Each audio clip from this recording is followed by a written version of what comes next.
From the heart of our nation's capital, here's Family Research Council President Tony Perkins. Joining me now to talk more about this is Arkansas Senator Tom Cotton. He's a member of the Senate Select Committee on Intelligence. Senator, welcome back to Washington Watch. Hey, Tony, it's good to be back on with you again, and thank you for highlighting the threat to liberty, including religious liberty, that brave Hong Kongers face because of the Chinese Communist Party's latest treachery. I mean, this is all kind of connected. You know, the coronavirus, a lot of people distracted. I mean, we've got our issues here at home, but they're not slowing down on their moves toward Hong Kong and the undercutting of those freedoms that Hong Kong has enjoyed. I think there can be little doubt that Xi Jinping and the Chinese communists that rule in Beijing are using the cover of this pandemic, which they unleashed on the world, to take action against Hong Kong, to take aggressive action against India high in the Himalayas, where they've killed more than 20 Indian soldiers, and to continue to rattle sabers towards countries on the South China Sea. But Hong Kong is probably the most consequential, Tony. In some ways, it reminds me of Hitler's remilitarization of the Rhineland in the early 1930s, a time when he was relatively weak, and the West could have stood up to him and stopped him very easily. But they simply didn't have the courage to do so. China is in gross violation of its commitment to the people of Hong Kong to maintain the one country, two systems approach, as well as its commitments to the United Kingdom and the civilized world when the United Kingdom ceded sovereignty back to Hong Kong or to Beijing in 1997.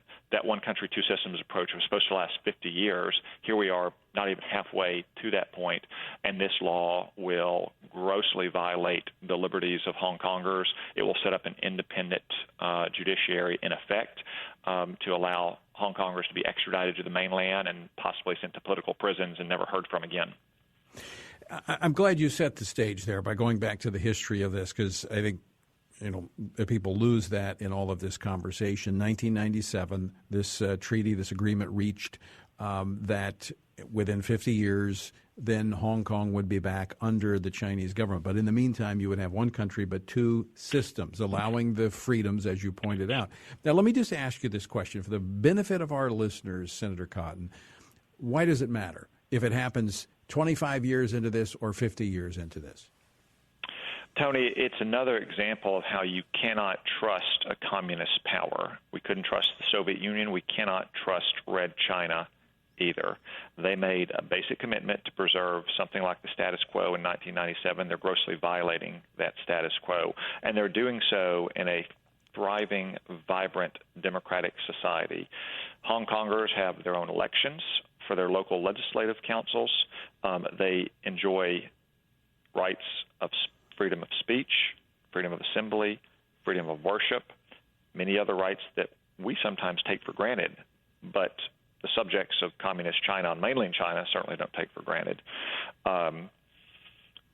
If those rights are taken away, all of those brave Hong Kongers, the teenagers and the 20-somethings who've been out in the street protesting over the last year against the last effort to seize these rights, the pastors and the bishops who are leading their flocks in Hong Kong, all face grave consequences.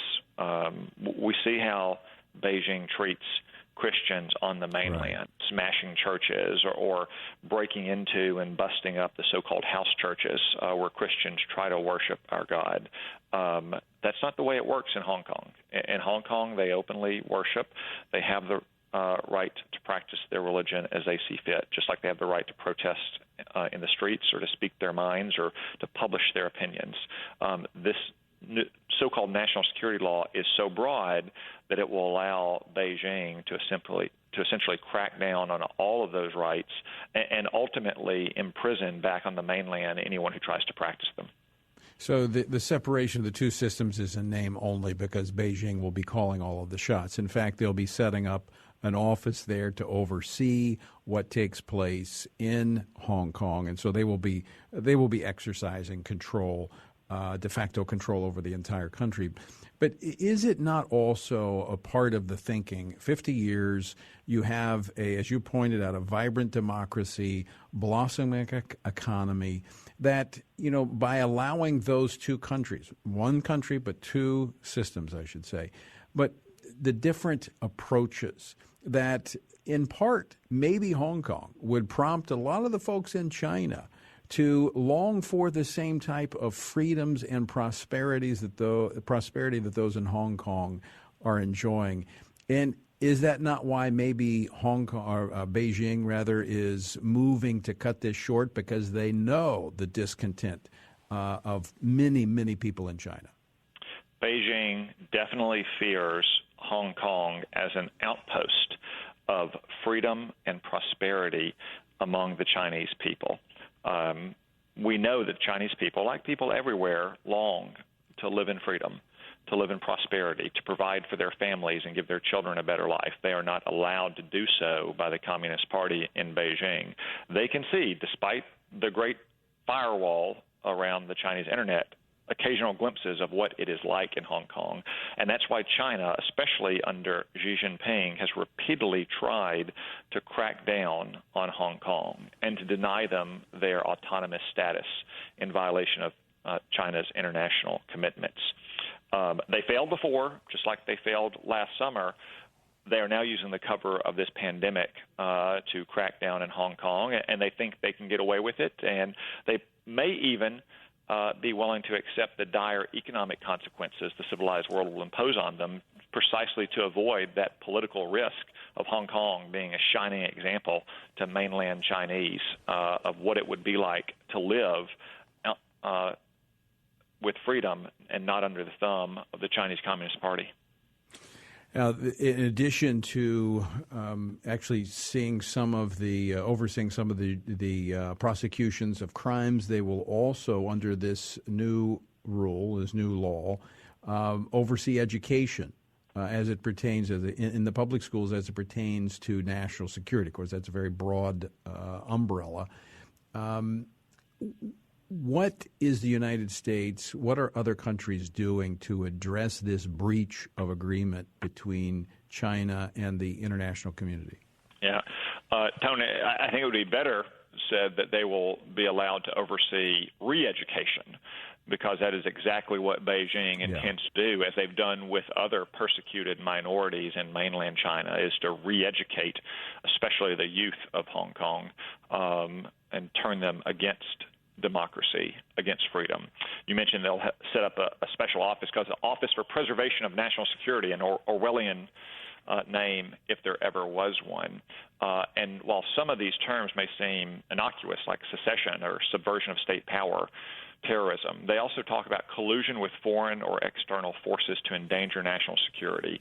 Remember, the democracy protests last summer, Beijing considered to be terrorism or collusion with foreign forces. If a ministry wants to go to Hong Kong and try to convert followers to Christ, is that colluding with a foreign power? Does that expose every person in Hong Kong to deport or extradition to the mainland and criminal charges to be put in a political prison? These are all of the risks that Hong Kongers now face. So what the United States has already announced is that we will no longer give Hong Kong the special trading status it currently receives under U.S. trade law. We're not going to allow Chinese oligarchs and princelings to continue to get rich off of Hong Kong if they are not respecting the rights of Hong Kongers. What I have called for the president to do as well is to help prioritize through our refugee system the admission to the United States of Hong Kongers who face persecution because they've protested for democracy, because they lead churches or ministries. Now, the refugee system has been abused in some cases in recent years, but the classic reason that we have a refugee system in the first place is to grant refuge to those fleeing political and religious persecution of exactly the kind that Hong Kongers face.